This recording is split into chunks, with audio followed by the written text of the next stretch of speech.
Bueno, Lacan en este seminario, el seminario 3, fue el que básicamente Lacan se hizo muy conocido, muy famoso eh, en el psicoanálisis en general, porque fue un seminario en el cual, como ustedes vieron cuando trabajamos la psicosis, fue un seminario en el cual Lacan desarrolló por primera vez una teoría que agregaba elementos fundamentales a la teorización de Freud, eh, y que situaba una hipótesis, que era la hipótesis de la forclusión, como la causa de la psicosis. El mecanismo de la forclusión causal como la etiología de la psicosis. Eh, y a partir de eso, no solo ubicó una hipótesis causal en la psicosis, sino que también de ahí se desprende un modo de tratamiento de la psicosis, cosa que después trabajó más adelante en la cuestión preliminar. Con lo cual, Lacan ahí se hizo muy conocido por el tema de la psicosis. Pero también en estos capítulos que vamos a ver ahora, Lacan desarrolla algo para la neurosis que le da un valor de eh, un valor que va más allá de la curación de los síntomas en el trabajo con la neurosis. Y para esto el antecedente de estos capítulos que vamos a ubicar es el antecedente que Lacan toma de la filosofía de Heidegger. En esa época, el psicoanálisis se había reducido, el psicoanálisis en Francia se había reducido a una teoría como muy eh, reducida de Freud, solo una cosa para curar síntomas, una cosa en relación a la sexualidad y nada más. Y Lacan lo que hace, la operación que hace Lacan, es articular el psicoanálisis con una filosofía que estaba muy presente en esa época, que era la filosofía existencialista. La filosofía existencialista, que se pregunta, la filosofía existencialista, por el sentido de la vida, básicamente. La filosofía existencialista surgió con Heidegger alrededor de 1930, la época de la Segunda Guerra Mundial, o antes de la Segunda Guerra Mundial. Heidegger empieza a escribir. Y después de Heidegger, los seguidores de Heidegger fueron Jean-Paul Sartre y Albert Camus, en Francia. Heidegger escribía en Alemania y Sartre y Camus escribían en Francia. De hecho, Lacan fue analista de Sartre en un momento.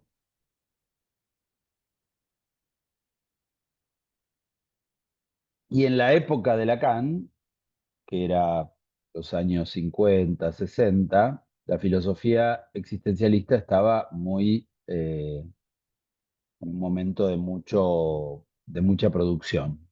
Era como muy conocida la filosofía existencialista. Entonces Lacan, acá para partir de la cuestión de la pregunta histérica, toma un punto de Heidegger que es lo que Heidegger ubica como la pregunta de la filosofía. Entonces vamos a pasar un poquito por Heidegger antes de ir a Lacan. Heidegger lo que dice en la pregunta de la filosofía es que toda la filosofía, a lo largo de su historia, se ha preguntado qué es el ser. y que toda la filosofía, todos los filósofos, desde los griegos hasta los actuales, siempre se preguntan qué es el ser. Cada uno de ellos, en esa pregunta por el ser, se da una respuesta. Platón decía que el ser es el eidos, la idea. Aristóteles decía que el ser está en el objeto. Eh, Después, Descartes ubica el ser eh, en la física y las matemáticas. Eh, Hegel ubica el ser en la dialéctica histórica. Marx ubica el ser en la lucha de clases y en el proletariado. Cada uno sitúa una respuesta por vía del ser. Pero lo que Heidegger plantea es que esos son respuestas que da la filosofía, que sirven para algo, pero que en realidad lo fundamental, el trabajo fundamental de la pregunta, de la filosofía, es mantener abierta la pregunta. O sea que el filósofo, más que dar respuestas, tiene que seguir preguntando qué es el ser, porque en la medida en que sigue preguntando qué es el ser, mantiene viva la investigación, tiene viva la pregunta de la filosofía. Cuando la filosofía se responde, cierra. En cambio, cuando la filosofía sostiene la pregunta, le da vida a la filosofía. Y entonces Lacan ubica que así como el filósofo tiene la función de mantener abierta la pregunta por el ser, el psicoanalista también mantiene abierta la pregunta por por la existencia del sujeto. Entonces el psicoanalista de alguna manera tiene la función de mantener abierta esa pregunta y cuando el sujeto se responde y encuentra soluciones o modos de hacer o de pensar, el analista tiene un poco la función de decir sí, pero. O sea, está bien esta respuesta, pero no con esto se cierra todo,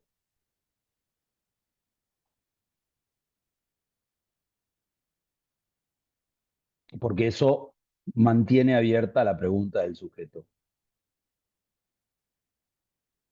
Entonces, si Lacan se hizo famoso en este tiempo, es porque no solo encontró la clave de la psicosis con la forclusión y con un tratamiento posible para la psicosis, sino que además le dio al psicoanálisis una función existencial. El psicoanálisis no es solo venir a curar un síntoma, sino que el psicoanálisis te lleva a preguntarte por tu existencia, por el sentido de tu existencia, por quién sos. Quién sos en todos los ámbitos.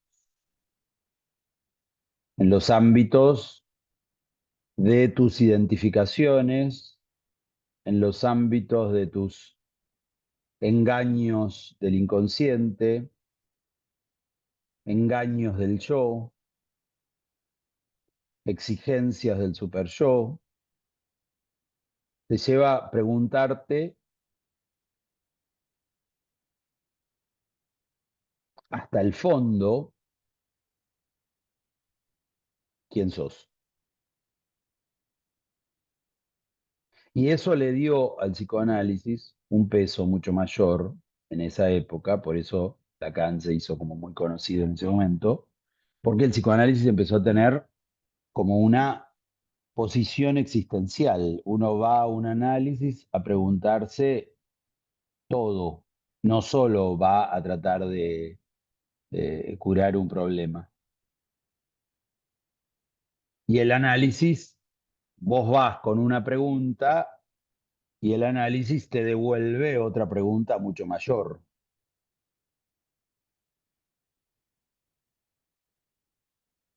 pero que te permite que vos hagas ese pasaje por la pregunta, por tu existencia.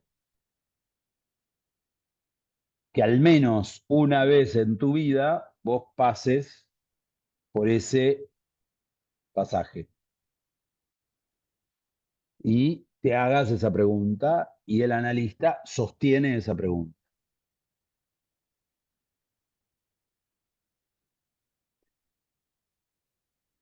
El agregado a Heidegger, o sea, hasta ahí la posición del analista es semejante a la posición del filósofo, ¿no? El filósofo sostiene la pregunta por el ser y el analista sostiene la pregunta por la existencia del sujeto.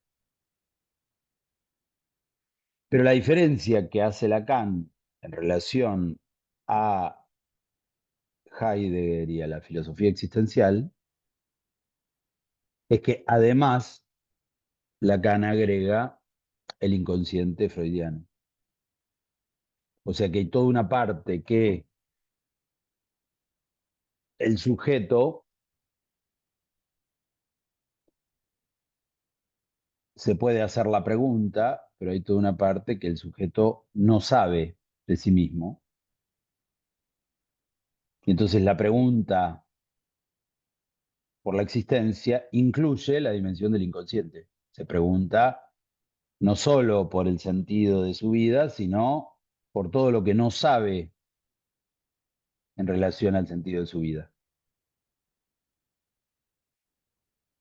Y entonces eso toma además un valor de investigación y de descubrimiento de todo lo que no sabe de su inconsciente y de su historia. Así que esa es un poco la función del psicoanalista que Lacan empieza a trabajar en este tiempo de los capítulos sobre la pregunta histérica. Y en relación a la pregunta por lo no sabido por el inconsciente, se pone en juego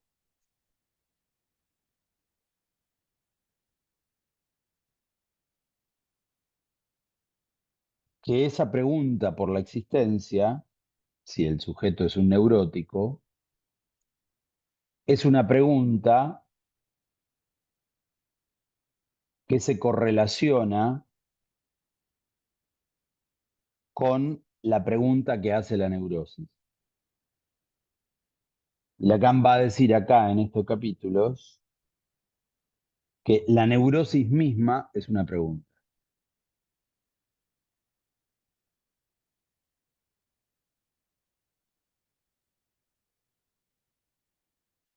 La neurosis se sostiene sobre la pregunta por los significantes que no son inscriptos en el otro.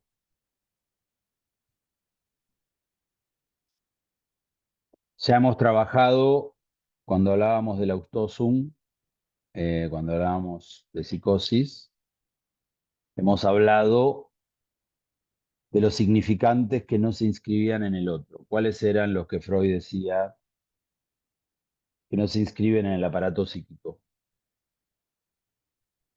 ¿Se Muerte, acuerdan? sexualidad femenina y procreación. Eso. Esos significantes, Freud planteaba, no se inscriben en el aparato psíquico, es decir, no acceden nunca a lo simbólico,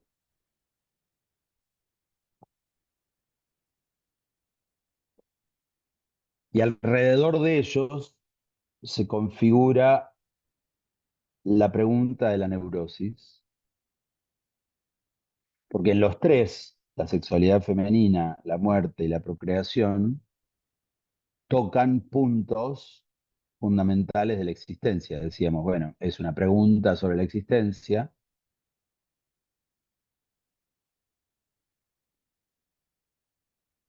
y esos significantes que no se inscriben tocan a la existencia. O sea, ¿qué es la muerte? ¿Qué implica la diferencia entre estar vivo y estar muerto?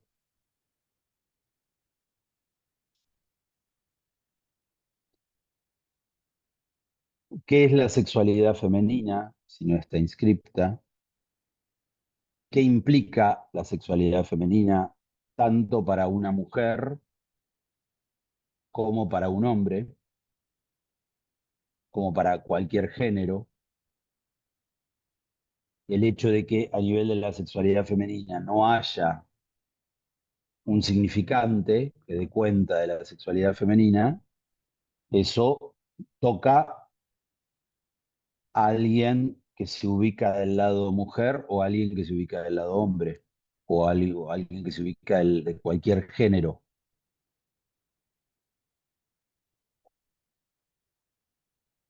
Y la pregunta por la procreación, por la dimensión de la paternidad o la maternidad, también sitúa una pregunta por la existencia de los hijos, de los padres, de todo lo que hace a la relación entre un padre, una madre y un hijo.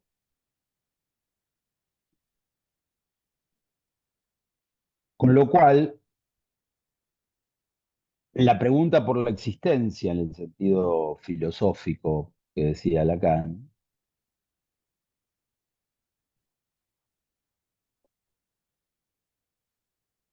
donde el psicoanalista tiene la misma función que el filósofo, que es sostener la pregunta, esa pregunta toma un valor mucho más encarnado, no es una pregunta abstracta como algo así para pensar, tipo para filosofar, poniéndose a, no sé, a mirar las estrellas y ponerse a pensar en el sentido de la vida, sino que la pregunta por la existencia toma una forma mucho más encarnada,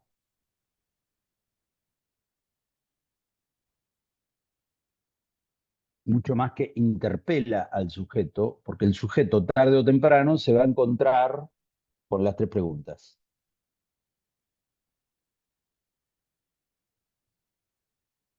Si sos chico, no te interesa la pregunta por la muerte. Pero después cuando sos grande, sí, te interesa. Si sos chico, te interesa más la pregunta por la procreación. ¿Cómo, de dónde salí yo? ¿Qué relación tengo yo con mis padres? Etcétera. Si sos adolescente, te va a interesar más la pregunta por la sexualidad femenina. Si te gusta una chica o si sos una chica o si lo que sea. Cada una de esas preguntas toca al sujeto en distintos momentos de la vida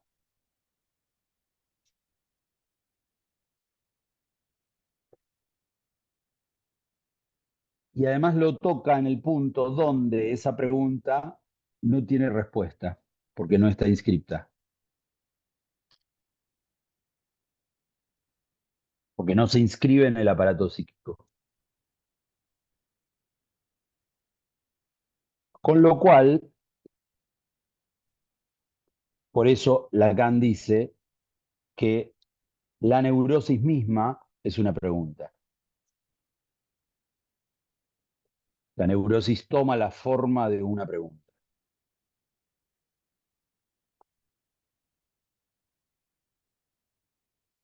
Porque justamente la neurosis va girando alrededor de esa pregunta por lo que no está inscripto.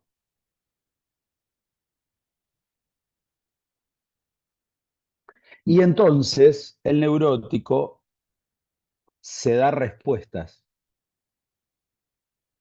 a eso que no está inscrito. Respuestas imaginarias, simbólicas y reales.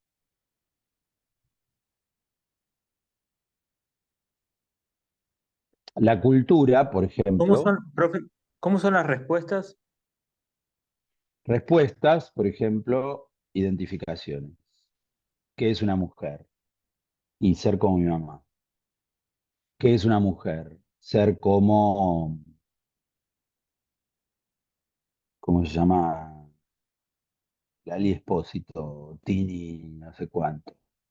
¿Qué es una mujer? Eh, eh, eh, Identificarse, transformar el propio género para ser una mujer. ¿Qué es una mujer? Bueno, hay distintas respuestas. Eh, y la cultura todo el tiempo da respuestas, ofrece respuestas. De hecho, Lacan dice que el mercado capitalista ha hecho toda una maquinaria de respuestas para vender, justamente. Entonces tenemos todos los modelos de cómo ser hombre, cómo ser mujer, cómo vestirse, qué auto hay que tener, qué reloj hay que tener, de qué manera hay que hablar, eh, en qué canciones, en qué videos de canciones aparece el modelo de hombre, de mujer, de esto, de lo otro. La cultura todo el tiempo vende modelos cuando se trata del mercado capitalista, donde se trata de vender, y cuando no se trata del mercado capitalista, la cultura intenta responder, no para vender, pero intenta responder esas preguntas con modelos. Modelos de hombre, modelo de mujer, modelo de padre, modelo de, de persona vital, modelo de, etcétera. ¿Y son todas identificatorias las respuestas Sí, que se arman?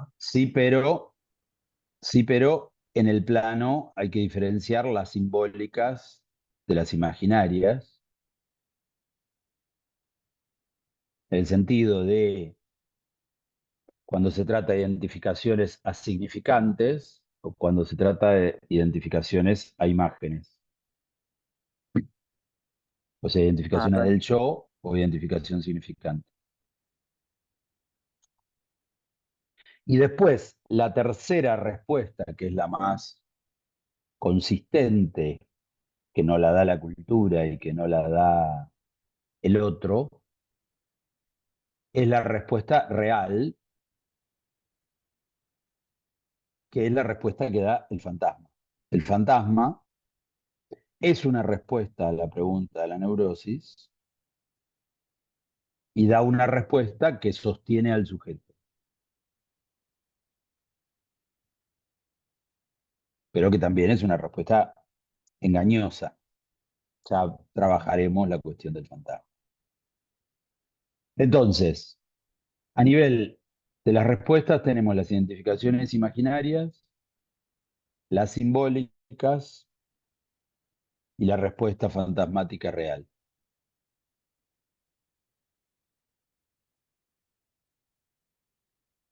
Y en todo eso se ponen en juego los síntomas. Los síntomas dan cuenta de lo que falla en esas respuestas. Hay respuestas, pero las respuestas son fallidas y ahí aparecen los síntomas.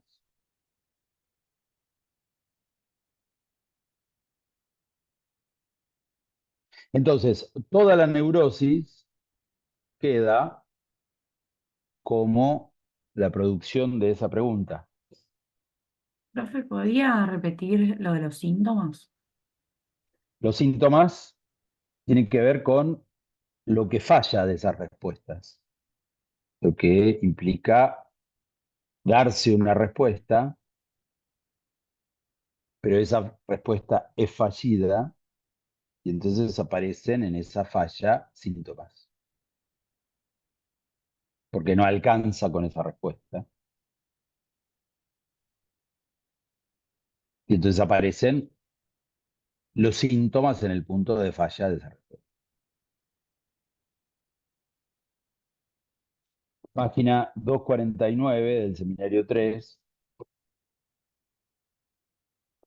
Dice, de esta tópica se desprende cuál es en las neurosis típicas, o sea, en la histeria, en la neurosis obsesiva, en la fobia, el lugar del yo. El yo en su estructuración imaginaria es como uno de sus elementos para el sujeto. Así como Aristóteles decía que no hay que decir ni el hombre piensa ni el alma piensa, sino el hombre piensa con su alma, diríamos que el neurótico hace su pregunta neurótica, su pregunta secreta y amordazada con su yo. La tópica freudiana del yo muestra cómo una o un histérico, como un obsesivo, usa de su yo para hacer la pregunta, es decir, precisamente para no hacerla. La estructura de una neurosis es esencialmente una pregunta, o sea, toda la estructura neurótica es la pregunta.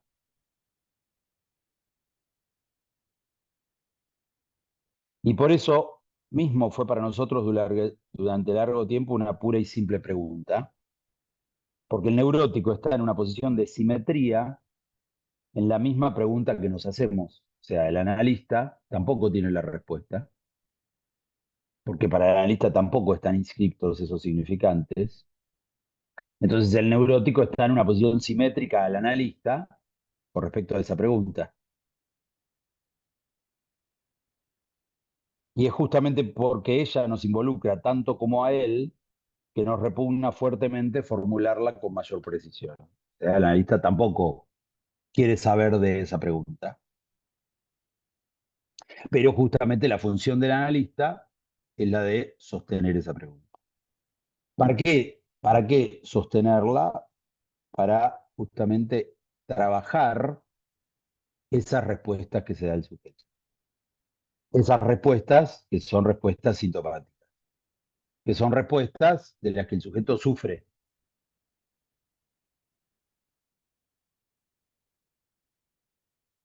Y entonces Lacan ubica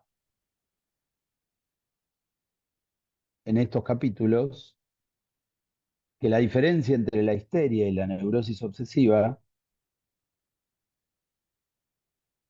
es cómo estos tres significantes no inscriptos funcionan para cada uno. La histeria se pregunta por el significante de lo femenino.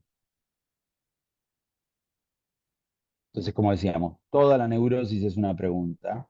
Bueno, toda la neurosis histérica es una pregunta que gira en relación al significante femenino.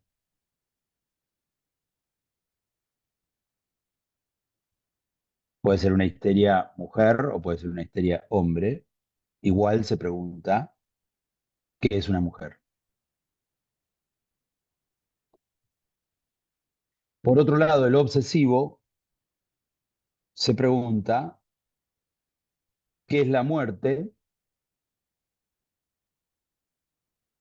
y dentro de la pregunta por la procreación, qué es un padre.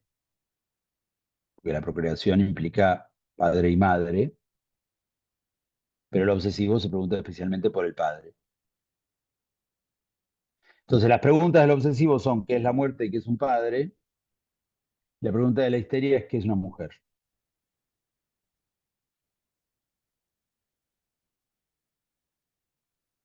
¿Por qué es la pregunta de la histeria? Porque no está inscripto el significante de lo femenino, porque no hay respuesta para lo femenino. Y entonces lo femenino presenta una pregunta a una mujer sobre su propia existencia, que cada mujer responderá de distintos modos, a partir de identificaciones imaginarias, simbólicas, a partir del fantasma, etc.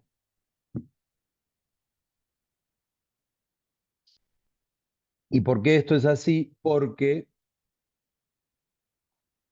del lado de lo femenino,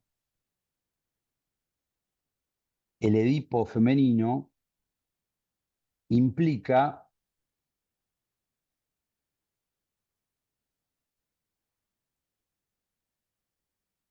un pasaje necesario por la dimensión del padre y la dimensión del falo en la mujer, en la cual no hay un significante propio que la formule como mujer. Entonces, la mujer, en el Edipo femenino, tiene que hacer un pasaje indirecto por el padre y por el falo para ubicarse como mujer.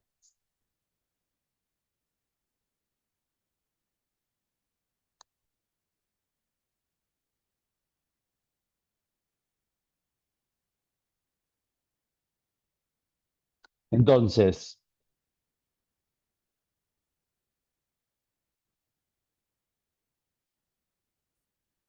ustedes ya están trabajando con Dora en la comisión, ¿no?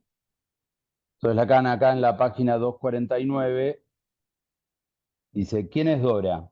Alguien capturado en un estado sintomático muy claro, con la salvedad de que Freud, según su propia confesión, se equivoca respecto al objeto de deseo de Dora, en la medida en que él mismo está demasiado centrado en la cuestión del objeto.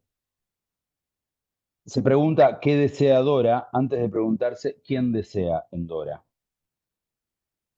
Freud termina percatándose de que en ese ballet de A4, Dora, su padre, el señor y la señora K, es la señora K el objeto que verdaderamente interesa a Dora, en tanto que ella misma está identificada al señor K.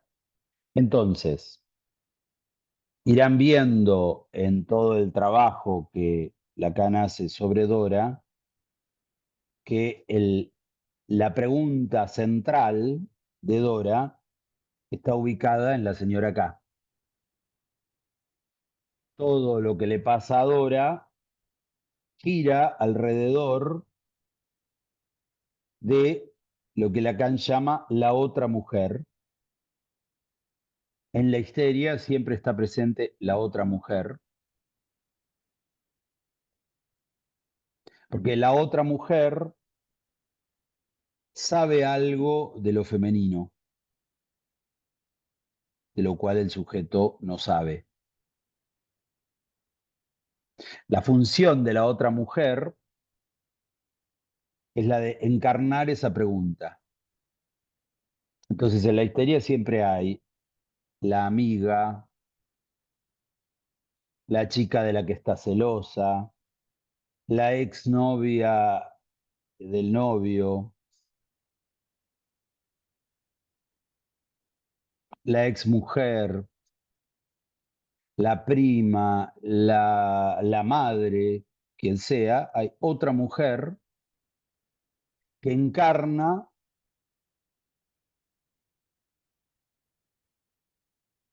un supuesto saber sobre lo femenino. O sea, el sujeto, la neurosis histérica, implica la pregunta por lo femenino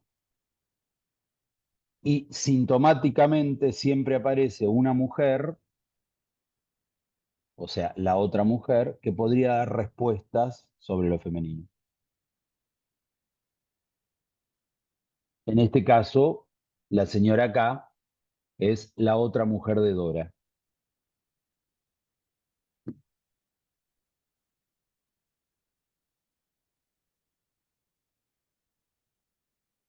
Y entonces,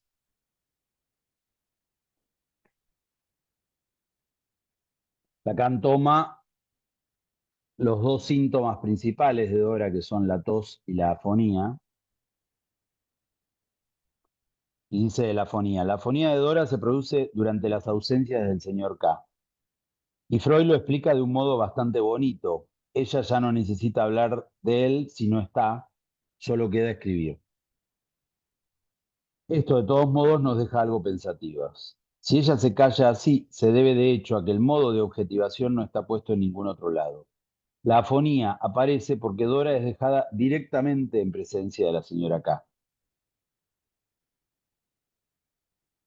O sea, en el punto donde ella está frente a frente con la otra mujer, ahí se queda sin voz.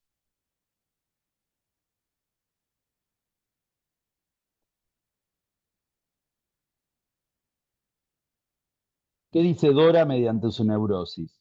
¿Qué dice la histérica mujer? Su pregunta es la siguiente: ¿qué es ser una mujer? Y justamente la señora K encarna ese lugar de qué es la mujer para Dora.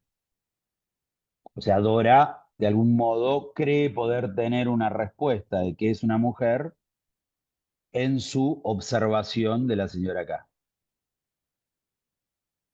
Después ustedes van a ir trabajando el caso y van a ir viendo. La clase que viene vamos a ver toda la lectura que Lacan hace del caso Dora. Ustedes lo están trabajando por Freud y vamos a ver la próxima, toda la lectura del caso que hace Lacan. Pero hoy estamos como introduciendo el punto que es la pregunta por lo femenino, del lado de Dora.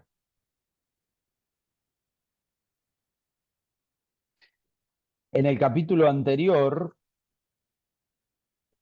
el capítulo 7,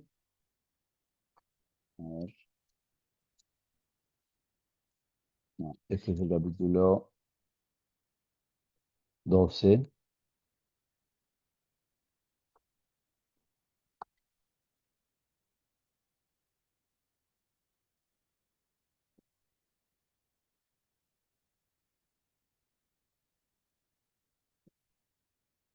Segundo.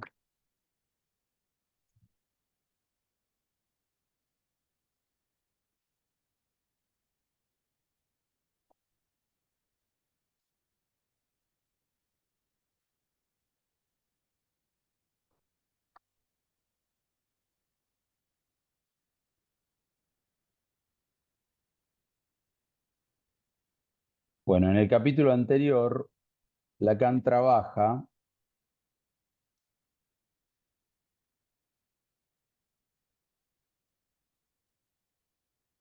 acá está,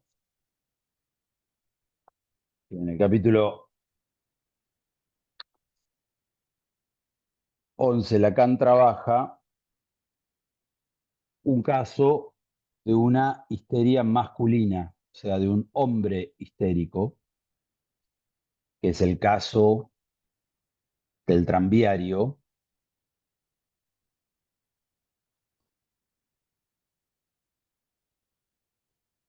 que se los voy a contar muy brevemente.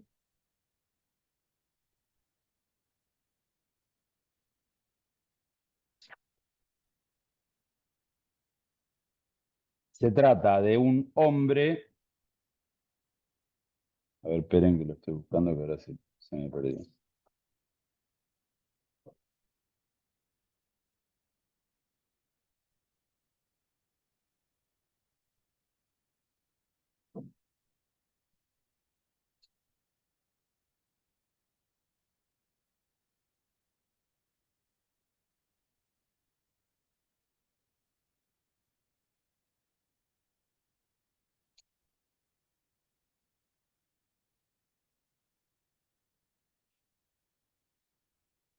Se trata de un caso presentado por un psicoanalista que se llama Hassler, Joseph Hassler, que presenta un caso de un histérico hombre. O sea que esto no solo es para la histeria femenina.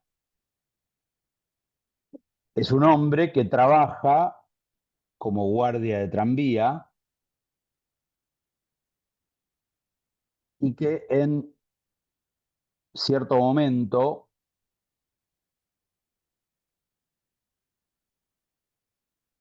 tiene un accidente, se cae de del tranvía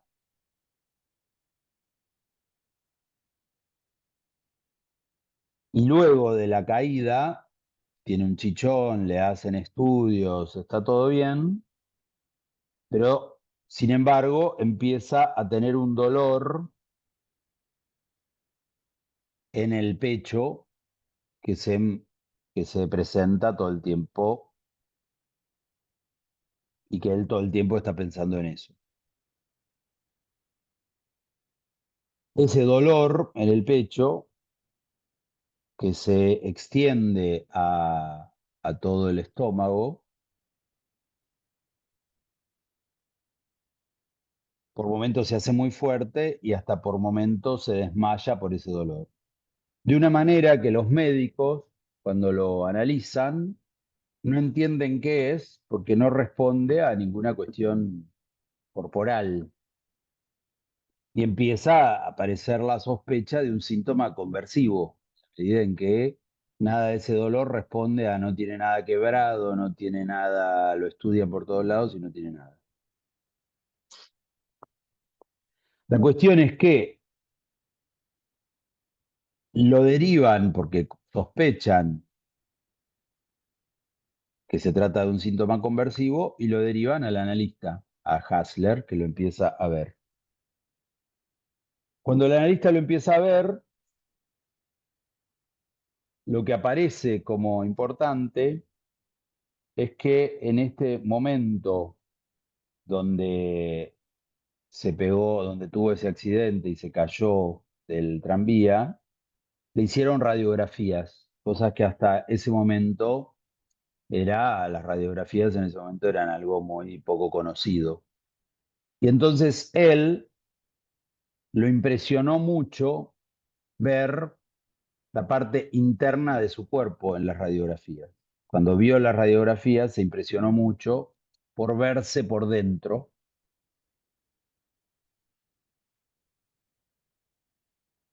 Y a partir de ahí, como dice, lo decisivo en la descompensación de la neurosis no fue el accidente, sino los exámenes radiológicos. Estamos en la página 242. El sujeto desencadena sus crisis durante los exámenes que lo someten a la acción de misteriosos instrumentos. Y estas crisis, su sentido, su modo, su periodicidad, su estilo, se presentan muy evidentemente como vinculadas con el fantasma de un embarazo. Él empieza a tener un dolor en la panza y en el pecho, al modo de como si tuviera dolores, contracciones de un embarazo.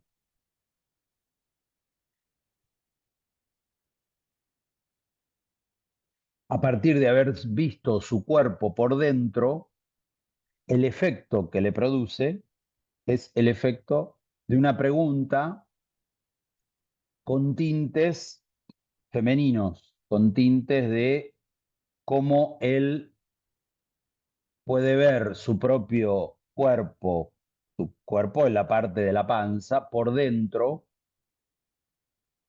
y a partir de esto que aparece en el análisis, él empieza a contar toda una serie de intereses que él ha tenido en relación a la cuestión de la procreación. Él se interesó en su infancia por cómo las gallinas tenían huevos y él, junto con su madre, buscaban todo el tiempo, palpaban a las gallinas y agarraban los huevos de las gallinas. Y él sabía cuando una gallina tenía la panza dura de modo que estaba por poner un huevo. Él, por otro lado, se interesó mucho en el estudio de las plantas y cómo las plantas ponen semillas y entonces tienen nuevas plantas. Y toda la pregunta del sujeto en términos de su neurosis remitía a la cuestión de la procreación, o sea, también está del lado de la procreación, pero no bajo la pregunta ¿qué es un padre? Como el obsesivo, sino bajo la pregunta por lo materno, por cómo se tiene hijos.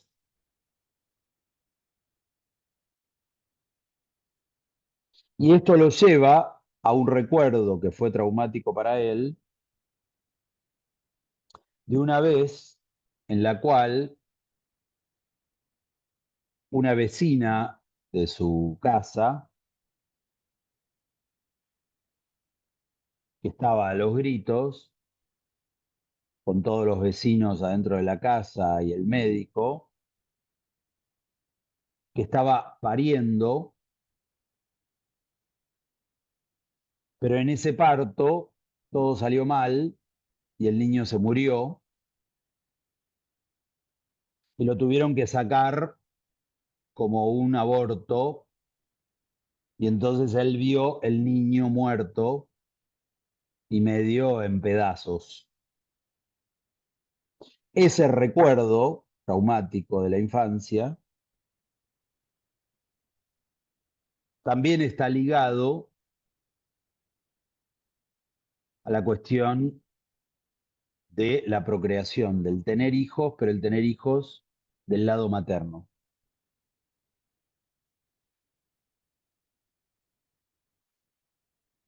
Entonces, en ese punto, sus síntomas conversivos son los síntomas conversivos de la identificación a una mujer embarazada. Después de todo esto, tiene contracciones como si fuera una mujer embarazada. Uno diría, bueno, ¿y qué tiene que ver un accidente con el tranvía con una mujer embarazada? Nada, pero tiene que ver con su pregunta en relación a lo femenino.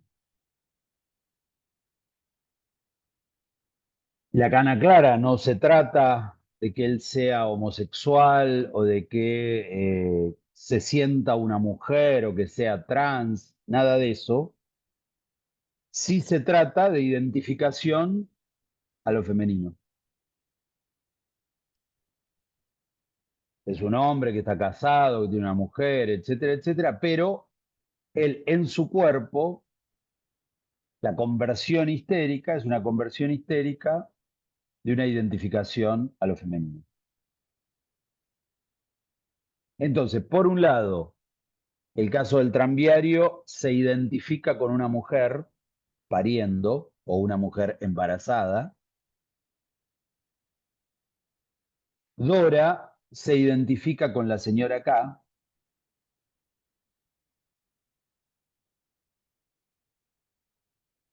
En la medida en que los dos, tanto el histérico hombre como la histérica mujer, se preguntan por lo femenino.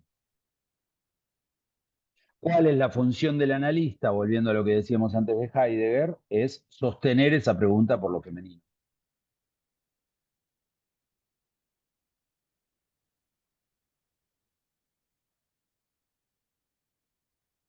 Por último, Lacan ubica este pasaje por el Edipo femenino, que es distinto al pasaje por el Edipo masculino. Lacan toma los desarrollos de Freud, de los dos textos que se llaman La femineidad y la sexualidad femenina, que son textos tardíos de Freud, donde Freud lo que dice es, durante mucho tiempo creímos que el Edipo masculino y el Edipo femenino eran iguales, eran simétricos. Sin embargo, a partir de nuestras investigaciones, hemos encontrado que el Edipo femenino es distinto del Edipo masculino.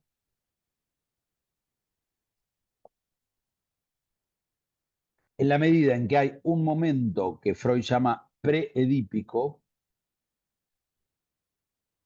donde el objeto de la niña, el objeto amado de la niña, es la madre. Eso Freud lo ubica como preedípico. O sea, en el origen los dos, el objeto central, tanto para el niño como para la niña, es la madre.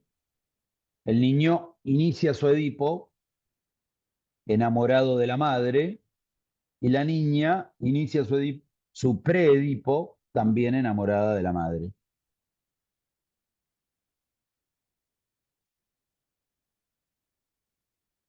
La niña espera algo por parte de la madre y luego de un tiempo la niña, por decepción, pasa a esperar eso por parte del padre. Eso que no se sabe qué es, luego, a posteriori, toma características fálicas. Entonces, el pasaje de lo preedípico a lo edípico es el pasaje de la ligazón madre a la ligazón padre. La primera ligazón de la niña es la madre, la segunda ligazón es el padre, y ahí se hace el pasaje de lo preedípico a lo edípico.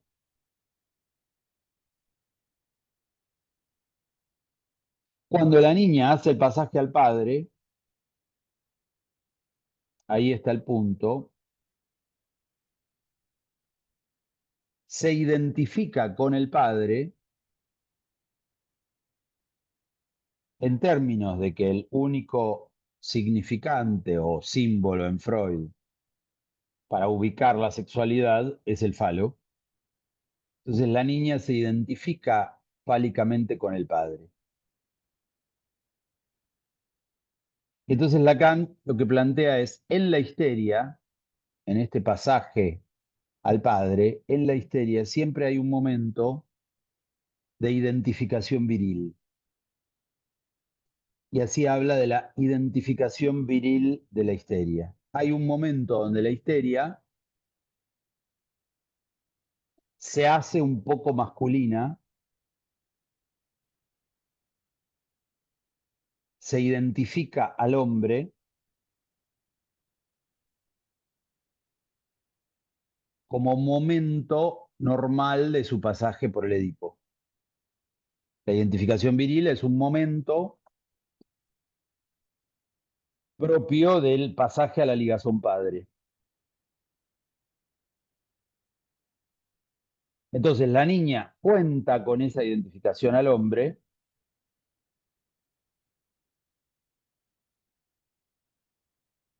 cosa que Lacan va a ubicar que para la niña eso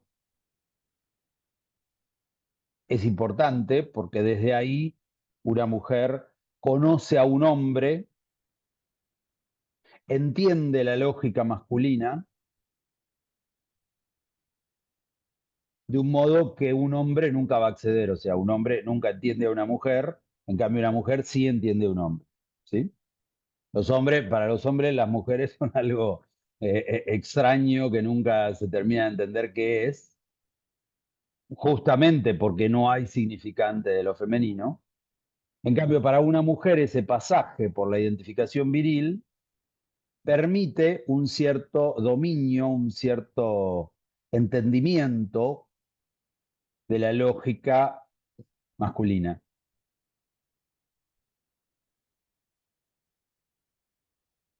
Entonces, la mujer pasa por ese tiempo de identificación viril y luego, el más allá de ese tiempo de identificación viril será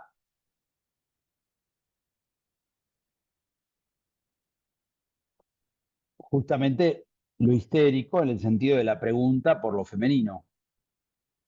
O sea, la identificación viril no le alcanza a una mujer, en el sentido de que queda la pregunta por lo femenino, por esto que decíamos que toda la neurosis es la pregunta por lo femenino.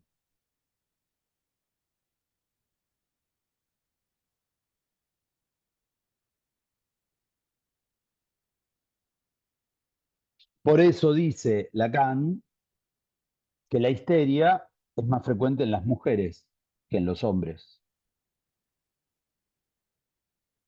porque justamente la pregunta por lo femenino está más ubicada del lado de las mujeres que de los hombres.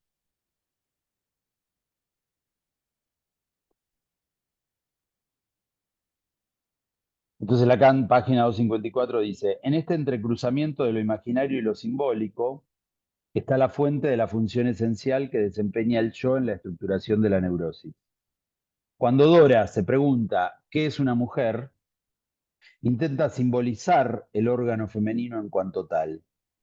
Su identificación al hombre, portador del pene, le es en esta ocasión un medio de aproximarse a esa definición que se le escapa. El pene le sirve literalmente de instrumento imaginario para aprender lo que no logra simbolizar. Hay muchas más histéricas que histéricos. Eso es un hecho de experiencia clínica, porque el camino de la realización simbólica de la mujer es más complicado. Volverse mujer y preguntarse qué es una mujer son dos cosas esencialmente diferentes. Esto, volverse mujer, es muy distinto a preguntarse qué es una mujer. Diría aún más, se pregunta, la histérica, porque no llega a hacerlo. O sea, se pregunta qué es una mujer porque no puede ser una mujer. Y hasta cierto punto, preguntarse es lo contrario de llegar a serlo. La metafísica de su posición es el rodeo impuesto a la realización subjetiva en la mujer. Su posición, la de la mujer, es esencialmente problemática y hasta cierto punto inasimilable. Pero una vez comprometida la mujer en la histeria, debemos reconocer también que su posición presenta una particular estabilidad en virtud de su sencillez estructural. Cuanto más sencilla es una estructura, menos puntos de ruptura revela. Cuando su pregunta cobra forma bajo el aspecto de la histeria, le es muy fácil a la mujer hacerla por la vía más corta, a saber, la identificación al padre. Entonces, acá Lacan toma lo que Freud decía de la histeria, que la histeria es la neurosis más simple, en el sentido de que una vez que se alcanza el síntoma histérico, ese síntoma se repite, mientras que el obsesivo todo el tiempo está haciendo más síntomas arriba de los síntomas, porque el síntoma no le alcanza. En cambio, la histeria, una vez que tiene el síntoma, ya está. Por eso Lacan dice, la histeria es una estructura simple, porque se hace la pregunta en relación a lo femenino, pero la identificación al padre le alcanza para hacerse esa pregunta por lo femenino. O sea, simplemente remite al padre, remite al hombre para hacerse la pregunta por lo femenino y punto. Y ya con eso queda. O sea que le alcanza la respuesta del lado del padre, la respuesta fálica del lado del padre, para sostener esa pregunta. En cambio, dice, para el hombre histérico la cuestión es mucho más complicada. Indudablemente la situación es mucho más compleja en la histeria masculina. En tanto, la realización edípica está mejor estructurada en el hombre, la pregunta histérica tiene menos posibilidades de formularse. Pero si se formula, ¿cuál es? Hay aquí la misma disimetría que en el Edipo. El histérico y la histérica se hacen la misma pregunta. La pregunta del histérico también atañe a la posición femenina. Como lo vimos en el caso del tranviario, que en todos sus síntomas ponía en juego este embarazo femenino. ¿Sí? Profe, una Bueno, pregunta. preguntas. Sí. Recién usted dijo que le alcanza la respuesta del padre, ¿no? Ujú. Más arriba había dicho que la identificación viril no alcanza. ¿Son cosas diferentes? No entiendo bien esa parte.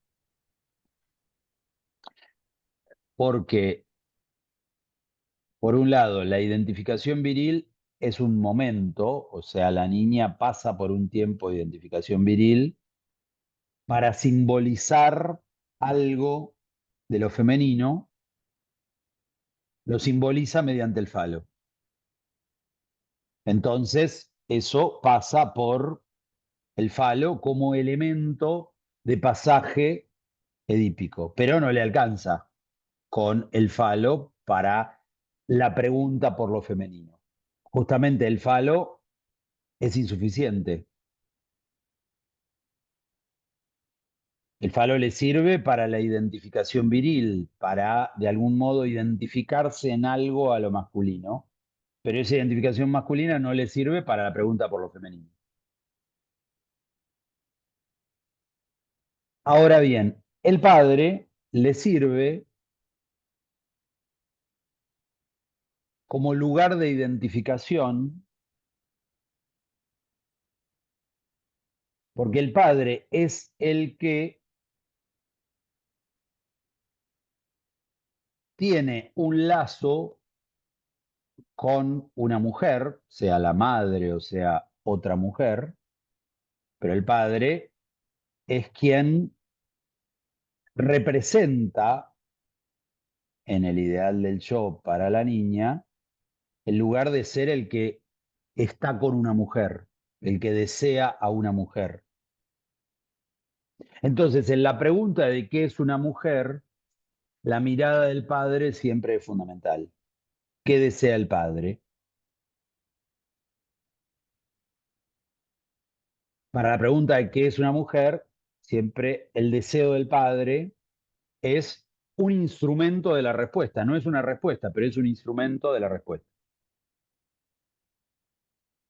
Entonces, ustedes van a ver cuando trabajen a Dora cómo el padre es fundamental para Dora, porque el padre tiene un deseo hacia una mujer que es la señora K. Entonces, por eso esa mujer para ella es fundamental, encarna el lugar de la otra mujer, porque justamente es la deseada por el padre. No solo es deseada por el padre, sino que además está casada con el señor K. O sea que es la deseada por todos los hombres. Entonces Dora dice, ah, mirá, epa, la señora K, fa. Mi padre está caliente con la señora K, el señor K está caliente con la señora, todo el mundo está caliente con la señora K. Bueno, la señora K debe saber algo sobre lo femenino. Y entonces Muchas la gracias, señora profe. K encarna la otra mujer. Entonces, en resumen, hoy hemos visto, así como títulos, la pregunta histérica, la no inscripción del significante de lo femenino, la neurosis, la estructura de la neurosis como una pregunta. La pregunta tanto del lado histérico como del lado obsesivo. Después, yendo a lo histérico, hemos visto la pregunta por lo femenino, la histérica masculina y femenina, la función de la otra mujer y la función de la identificación viril. Todo eso vimos hoy, así como títulos para cuando ustedes después tengan que estudiar y no sé, vayan al programa y digan, bueno, ¿qué era la otra mujer? Bueno, esto está acá, ¿qué era la identificación viril? Etc. Eso hemos trabajado hoy. La próxima vamos a trabajar un texto muy importante de Lacan que se llama Intervención sobre la transferencia, donde Lacan hace todo el análisis del caso Dora, pero releído por Lacan. O sea, ustedes están viendo el caso Dora por Freud y van a ver la relectura que hace Lacan de todo el caso. ¿Mm? Bueno, muy bien. Nos veremos el miércoles que viene, que espero que pueda sí ser en la facultad y que no haya paro y todas esas cosas. ¿Ok? Perdón. Gracias, profe. Profe, Chau. Gracias, Sí, profe. nos Gracias, profe. vemos. Hasta luego.